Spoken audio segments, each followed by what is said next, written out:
Friends, आज आपके पास लेकर के आया हूँ वीडियो टर्सरी एक्टिविटीज का। और मैं आपको टर्सरी और क्वार्टरली क्वांटिटी एक्टिविटीज के बारे में बताऊंगा। प्रीवियस वीडियो के अंदर मैं समझने की कोशिश की थी कि टर्सरी एक्टिविटी कौन सी होती है, क्या उनके क्लासिफिकेशन दिए हैं। आज हम समझने की कोशिश करते हैं मेरे पास कि जो टर्सरी एक्टिविटी के अंदर टॉपिक दिया, कुछ एग्जाम्पल्स उसमें टूरिज्म के बारे में दिया, टूरिज्म को समझने की कोशिश करते हैं। टूरिज्म जो हमारे पास दिया हुआ है वो फैक्टर्स के लिए होता है कि टूरिज्म का मीनिंग क्या है। When we have go for the excursion और वॉकिंग फॉर समथिंग डिफरेंट, तो उसको टूरिज्म कहा जाता है। जब हम किसी उद्देश्य के तहत आकर्षण, चाहे हम घूमने फिरने के जा रहे हो या कोई और ऑब्जेक्टिव को लेकर कहीं जाते हैं, उसे टूरिज्म कहा जाता है। जब हमारा कोई मोटिव होता है उसके साथ घूमने का और ये रिक्रिएशन एक्टिविटी करेगा, मनोरंजन का। ठीक है, तो कुछ फैक्टर होते हैं जो टूरिज्म को इफेक्टेड करते हैं, डिमांड और ट्रांसपोर्ट। दो ऐसे इफेक्टिव फैक्टर्स हमारे पास दे रखे हैं, डिमांड और ट्रांसपोर्ट। ये दो ऐसे फैक्टर हैं जो कहीं ना कहीं टूरिज्म को इफेक्ट डालने की कोशिश करते हैं। तो डिमांड हमारे पास के जब किसी जगह की मांग सबसे ज्यादा होती है, ज्यादा उसकी वो रहती है, तो वहाँ पे टूरिज्म अट्रैक्टिव होता चले जाता है। जैसे हम हिमाचल प्रदेश को देखें, उनकी सारी इकोनॉमी जो डिपेंड करती है वो टूरिज्म के ऊपर डिपेंड करती है। गोवा, उनकी सारी इकोनॉमी का जो इन्वायरमेंट है वो क्या टूरिज्म का। तो वहाँ की जैसे जैसे डिमांड होती चली जाएगी, वहाँ के लोग क्या अट्रैक्टिव होते चले जाते हैं, वहाँ लोग जाते हैं घूमने के लिए, किसी और कारण से, तो उनका रिक्रिएशन होता है। ट्रांसपोर्ट, वहाँ बेटर फैसिलिटीज होनी चाहिए वहाँ तक पहुँचने के लिए। जब वहाँ पे बहुत अच्छी फैसिलिटीज होंगी, गाड़ियाँ पहुँच सकती हैं समय पे जाके, जहाज हो गया, चाहे आप ट्रेन के हिसाब से जाकर, जो बसों के अंदर वहाँ अच्छी फैसिलिटी हो, टूरिस्टों को कंफर्टेबल मिलेगा, मौका मिलेगा जाने का, तो टूरिज्म अपना डेवलप्ड होगा, इकोनॉमिकल भी, और कई मायनों में वो ग्रोथ देखने को मिल जाती है। नहीं तो दूसरी चीज है, कौन से फैक्टर अट्रैक्टिव करते हैं टूरिज्म को। ठीक है, किस तरह से अट्रैक्शन होता है, तो वह क्लाइमेट हो गया, landscape, historical, culture, economy. Climate सबसे इंपॉर्टेंट चीज है। क्लाइमेट कहीं ना कहीं करता है, अगर आपने देखा होगा समर सीजन के दौरान पे नॉर्थ इंडिया के अंदर या और रीजन्स पे देखते हैं, वहाँ पे क्या होता है, टूरिस्ट हमेशा ऐसी जगह जाना चाहते हैं जहाँ क्लाइमेटिक एनवायरमेंट थोड़ा डिफरेंट टाइप में देखने को मिले। ठीक है, वहाँ कुछ ऐसी इन्वायरमेंटल स्टडीज देखने को जाएंगे जहाँ पे इजीली वो कन्वे कर पाए अपनी चीजों को देख करके। जैसे समर में वो ऐसी जगह जाना पसंद करते हैं जो वो ठंडी जगह पे हो गई, गर्मी से बचने के लिए, तो माउंटेन एरिया की तरफ चले जाते हैं। वहीं अगर आप देखते हो कि विंटर के टाइम पे लोग ज्यादातर क्या साउथ की पार्ट्स की तरफ चले जाते हैं, जैसे गोवा, केरल, तमिलनाडु, क्योंकि यहाँ ठंडा बहुत ज्यादा होता है नॉर्दर्न पार्ट में, वहाँ साउथ की तरफ नहीं होता। तो ये कुछ ऐसे फैक्टर है जो कि अट्रैक्टिव करते हैं कुछ चीजों को लेकर। स्नोफॉल देखने के लिए लोग जाते हैं, तो ये कहीं ना कहीं प्रैक्टिकल रह जाता है। जो क्लाइमेट यहाँ पे कहीं ना कहीं फैक्टर होता है। उसके बाद लैंडस्केप्स, ठीक है, जो दृश्य देखने को मिलते हैं माउंटेन एरिया के अंदर, कहीं बहुत सुंदर सुंदर चित्र है जो मन को शांति पहुंचाने की कोशिश करते हैं। लोग पीस के लिए, शांति के लिए जाते हैं। कुछ लोग अपने मेंटल ज्यादा हो जाते हैं, डिफाइट करने जाते हैं, परेशान होते हैं, डिप्रेशन में होते हैं, वो भी लोग मेडिकल ट्रीटमेंट के लिए बाहर जाते हैं, फ्रेश एयर्स के लिए। तो ऐसी जगह जाकर के अलग अलग तरह के सीन देखने को मिलते हैं, लैंडस्केप्स देखने को मिलते हैं, बहुत ज्यादा पीसफुल फोटोज देखने को मिलती है। ऐसी चीजें देखने से क्या मन को शांति मिलती है, बहुत बढ़िया महसूस होता है। तो ये भी कहीं ना कहीं ये भी एक फैक्टर होता है जो कहीं ना कहीं टूरिस्ट को अट्रैक्टिव करता है।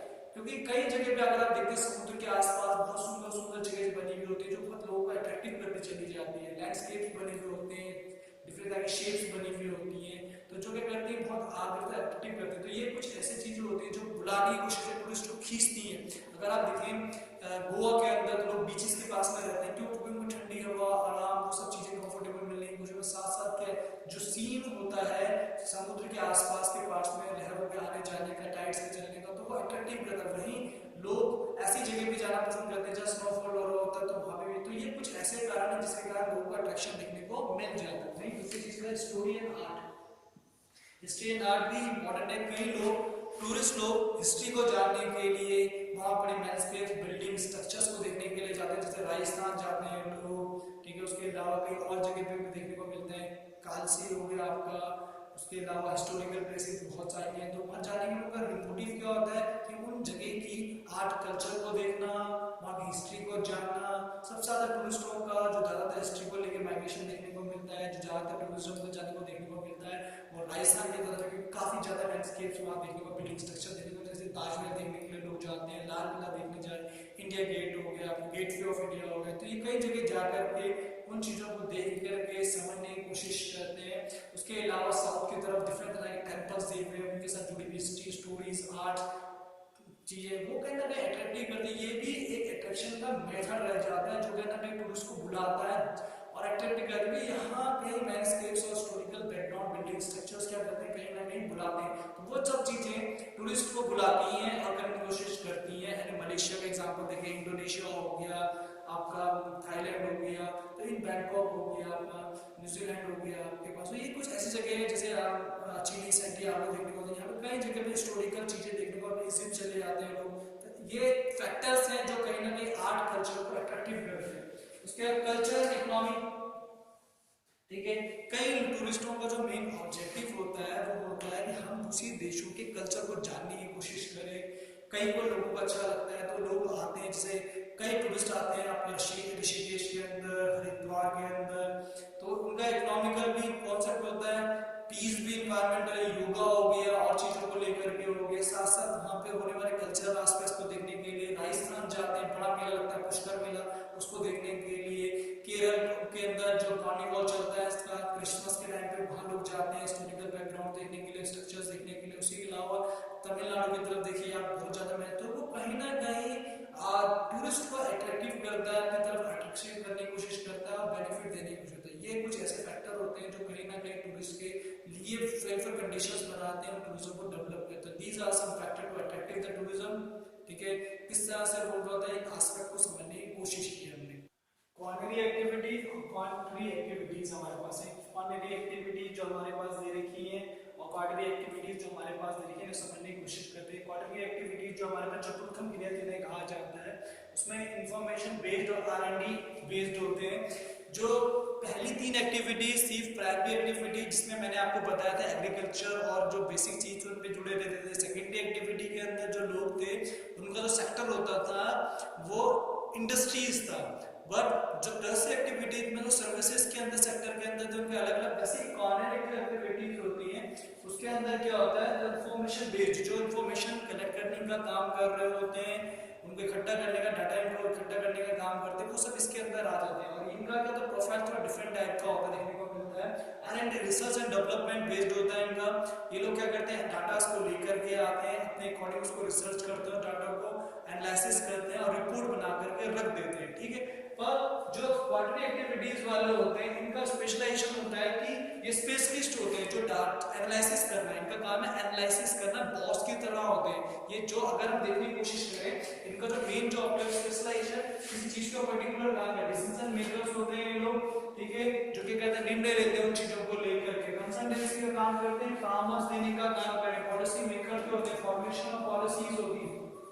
तो मेन क्या है कि ये स्पेशलाइजेशन होता है, इनका विशिष्ट लक्षण होते हैं। ये क्या करते हैं, पहले जो 3-4 एक्टिविटीज दे रखी है उनका एनालिसिस करने का काम, किस एक्टिविटी में क्यों कम हो रहा है, क्या डॉक्टर्स होते हैं, लॉयर्स हो गए, आपके एडवोकेट हो गए, IAS हो गए, ये सब क्या करते हैं, गोल्ड कॉलर वाले होते हैं, जिनका बेसिक स्ट्रक्चर ही डिफरेंट टाइप का होता है। ये अगर हम समझने की कोशिश करते हैं इनको, तो ये क्या होता है, जो हमारे पास ट्रायंगल फॉर्मेशन देखने को मिलते हैं, नीचे की तरफ बेस पे दिए हुए प्राइमरी एक्टिविटी का पोर्शन दिया रहता है, उसके बाद सेकेंडरी एक्टिविटी का होता है, देन टर्सरी और उसके क्वार्टरली। जो टॉप पे जो ऊपर एक्टिविटीज वाले होते हैं वो इस एक्टिविटी के अंदर इन्वॉल्व हो जाते हैं, वो फिफ्थ, ये पंचम क्रिया वाले होते हैं, जो क्या इन कॉन्सेप्ट्स को लेकर के काम कर रहे होते हैं, ठीक है। तो वो बॉस होते हैं, सबसे ऊपर उन्हें देखने को मिलता है, उनका काम ही यही है कि वो एनालिसिस करने का काम करना, रिसर्च कॉन्सेप्ट्स को लेकर के और उन चीजों के ऊपर आधार पे बिंदु बना करके चलने का काम होता है। ये जो काम करते हैं वो सारी जितनी भी एक्टिविटीज हैं उनको लेकर के चलते हैं और कॉन्सेप्ट वाइज देखने को मिलता है। इनमें जो ज्यादातर हमें देखने को मिलता है कॉन्सेप्ट क्या है, मिलिटरी सिस्टम के अंदर डेवलप होकर के मिल जाता है।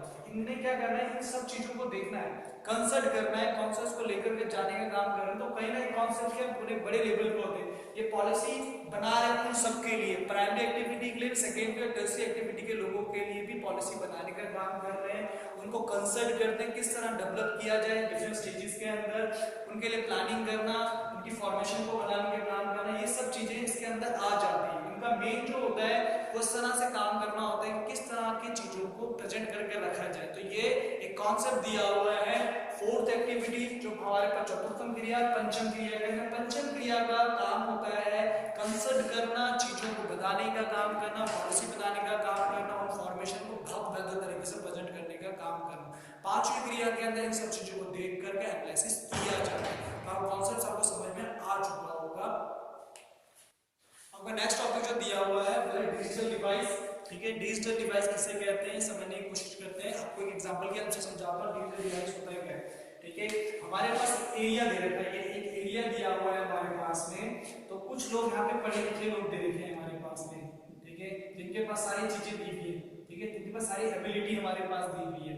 दूसरी तरफ वो लोग दे रखे हैं जिनके पास सब चीजें नहीं है, ठीक है, कुछ भी चीज इनके पास अवेलेबल नहीं है। ये लोग वो है जिनके पास लैपटॉप भी है, स्मार्टफोन्स भी हैं, ठीक है, उनके पास रिसर्च सेंटर भी है, सब कुछ है, जिसके कारण उनके पास इजीली काम हो। ये लोग वो है जो गांव में रह रहे हैं, इनके पास कुछ नहीं है, ठीक है, ये लोग डिजिटल से जुड़े हुए हैं, ठीक है, इनके पास हाईटेक टेक्निक है, इंफॉर्मेशन से इसका यूटिलाइजेशन करना चाहते हैं। ये लोग लैपटॉप भी यूज कर रहे हैं, ठीक है, और ठीक है, उसके अलावा मोबाइल फोन्स भी यूज कर रहे हैं हमारे पास में, ठीक है, और क्या चीजें कर रहे हैं उसके साथ। पर ये लोग क्या उन चीजों को यूज करते जो डिफरेंशिएट कर रहे हैं दोनों के बीच में, डीडी उसे डिजिटल डिवीजन कहते हैं, जहां से क्या होता है दोनों के बीच में अंतर स्पष्ट है। ये लोग ज्यादा एक्सपर्ट हो जाते हैं कंपेयरिंग इनके, तो इनके पास क्या चीजें,